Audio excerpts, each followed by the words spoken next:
I was going to be a scientist. That was a word that I knew at home, and it was an individual who was, getting back to the word independence, in control of her destiny. That's the way I viewed it. But there was something about economics, something about the precision of economics. And that, in some sense, was very soothing to me. So in labor economics, I'm often asked, so you went to graduate school, you were taught by men, and then you went out and studied women. I said, nope, they studied women. Why? Because men are boring and women are interesting. And what I mean by that is that economists are interested in something, labor, product markets, if there is variance, if there is change. And for women, there's a lot of change. I became interested in why Black women had higher labor force participation rates than white women at that time in the US, let's say 1975 or something. So that started me on this, but it was really when I started studying the economics of the family and studying it at the same time that in history, social historians were studying the family and immigrants.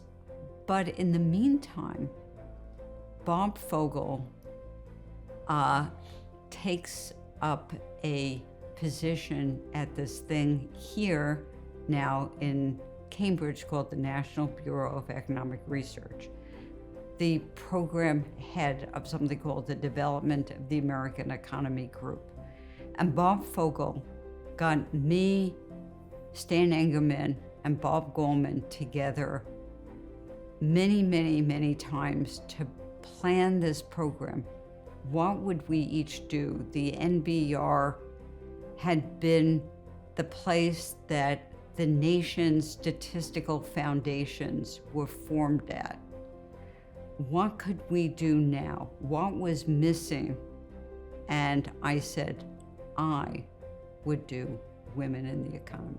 The point is that someone had to write that history and make certain that simply the numbers that we had were correct. So that's what I set out to do. I didn't need a role model, but then when I became a role model, I realized that I would be a mentor in ways that many of my male colleagues were not. I noticed that I was the only one who had a tissue box in her office, okay? And I realized that I was playing a special role. Even apart from what I was doing, I could still be studying communication satellites. And I would attract more women than if I was a man studying communication satellites. But the fact that I was also studying issues that women were more interested in, I think was important, yes. So I just want you to reflect for me on what that means to you to have had your work recognized with the Nobel. Yeah. So when I received that announcement, it was like 4:30 in the morning. And how was I going to go through that day? And almost instantly, my mailbox filled with hundreds.